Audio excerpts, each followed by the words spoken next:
Alright, yeah, okay. Ku bakunzi ba catch cyangwa se UFC bizwi nka Ultimate Fighting Championship cyangwa se ku bakunzi ba action movies, niba ukunda filime z'intambara, filime z'urusasu, ukunda filime za action movies, horror movies, thriller movies, fata agatebe gato cyane tunyane muri urutonde rwa filime zamaze kujya hanze. Nkubwire filime z'ubwenge udakwiye gucika muri filime zajya hanze muri iki cyumweru. Ngukora agatonde gato cyane karimo filime z'ubwenge udakwiye gucikwa.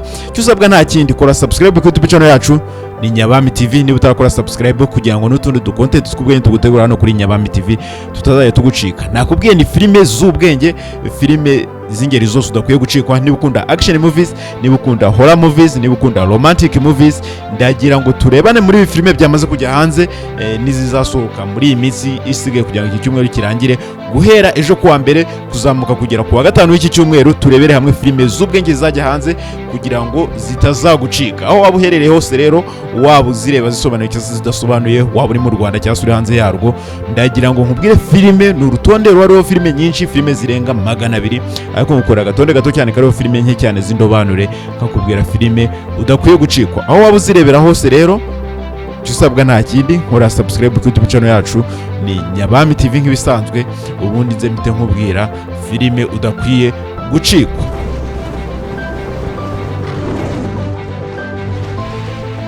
Nta gutinda rero nkuko narimaze kubikubwira, reka duhite duhera kuri iyi filime y'ubwenge ku bakunzi b'ingwanyi zo muri ringi, ku bakunzi b'udufilime twa catch cyangwa se boxi ibizwi nka UFC Ultimate Fighting Championship. Hari agafilime kajya hanze ejo bundi ku itariki 25 z'uku kwezi. Ni filime yitwa UFC 321 yasohotse ejo bundi ku itariki 25 z'uku kwezi. Kuri ubu ngo biri hanze, waba ikeneye isobanuye cyangwa idasobanuye, ndagira ngo nkubwire ko iyi ari filime udakwiye gucikwa. Hari indi filime rero, hari indi filime yitwa Nirvana.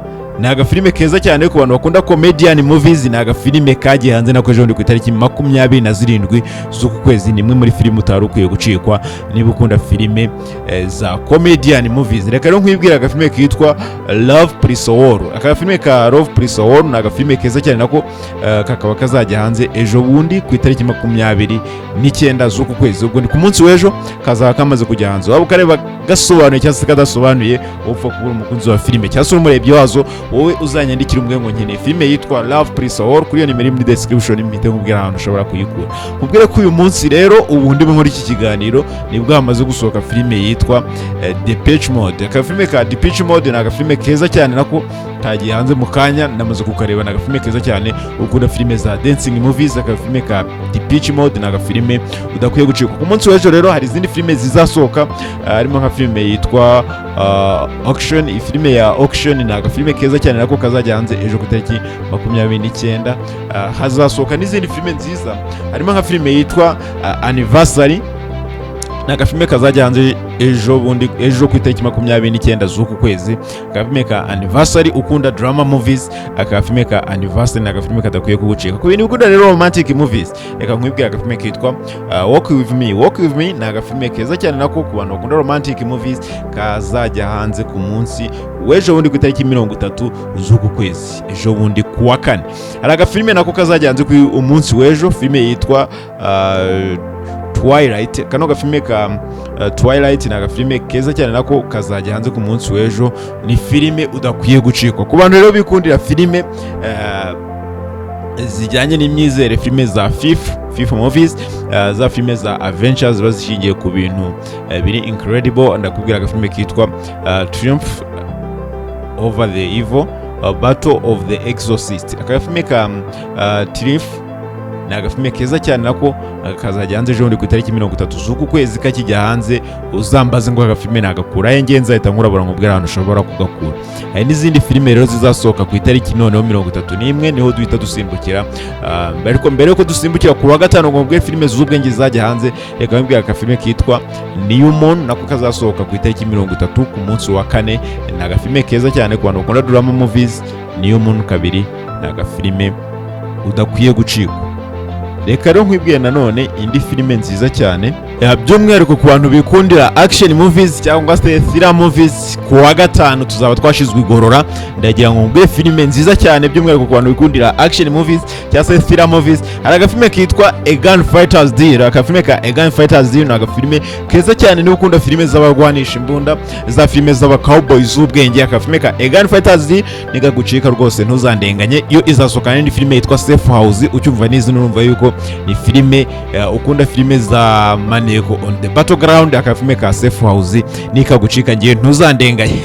Hari agafilime rero kitwa A Gunfighter's Deal n'akafilime kitwa Safe House. Twose tuzajya hanze ku munsi wa gatanu, ariko ntabwo zizasohoka zonyine. Ndakubwira ko zizasohoka n'izindi filime nziza cyane ku bantu bakunda filime za action movies. Hari agafilime kitwa Dazi Arar, hari n'agafilime kitwa Messi ku bantu bakunda drama movies. Agafilime ka Messi nikazagucika. Zizasohokana n'izindi filime rero, harimo nka filime yitwa Dorothea, nayo izasohoka n'ubundi ku itariki 31 z'uku kwezi, ni ku wa gatanu. Iyi filime ya Dorothea ntizagucika. Ku bantu rero bikunda filime z'ubwami, hari agafilime kitwa Bahubali. Wararebye Bahubali zabanje, hari Bahubali igiye gusohoka ejo bundi ku itariki 31 z'ukwezi kwa gatanu, izajya hanze. Yewe wararebye Bahubali rimwe, warebye Bahubali rimwe rwose, iyi Bahubali ntizagucike. Niba utararebye zabanje, wanyandikira muri comment nkakubwira ni Bahubali wayikura. Hari n'izindi filime rero zizasohoka n'ubundi ku wa gatanu, harimo nka filime yitwa The Witcher. The Witcher ni imwe muri filime nayo izasohoka ku itariki 31 z'ukwezi kwa 10 ejo bundi ku wa gatanu. Iyi filime The Witcher ikijya hanze wambaza ntushobora kuyikura. Izasohoka n'indi filime nziza cyane ya action movies, filime yitwa If You See Something. Akabimeka If You See Something na agafilime nako keza cyane, nako kuri rutonde udakwiye gucikwa. Nutonde rero filime nyinshi cyane rero, harimo nka filime yitwa Little Amelie. Ni agafilime keza cyane, kano ka Little Amelie ni agafilime keza cyane udakwiye gucikwa. Gusa nanone tukiri muri action movies, ndagira nkubwiye nk'agafilime kitwa Self Help, ndagira nkubwiye nk'agafilime kitwa Vincent Must Die. Agafilime ka Vincent Must Die ni agafilime keza cyane, ngira ngo urakumva yuko ni filime imwe mu horror movies ateye ubwoba ariko ateguranye ubuhanga buhanitse. Ifilime ya Vincent Must Die ni filime udakwiye gucikwa.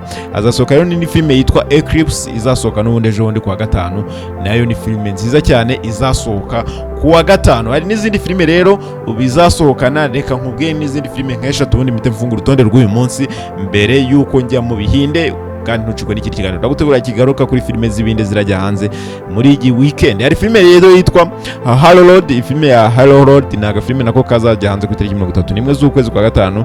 Hari filime yitwa Violent Ends, ni agafilime keza cyane nako kazajya hanze ejo bundi ku wa gatanu.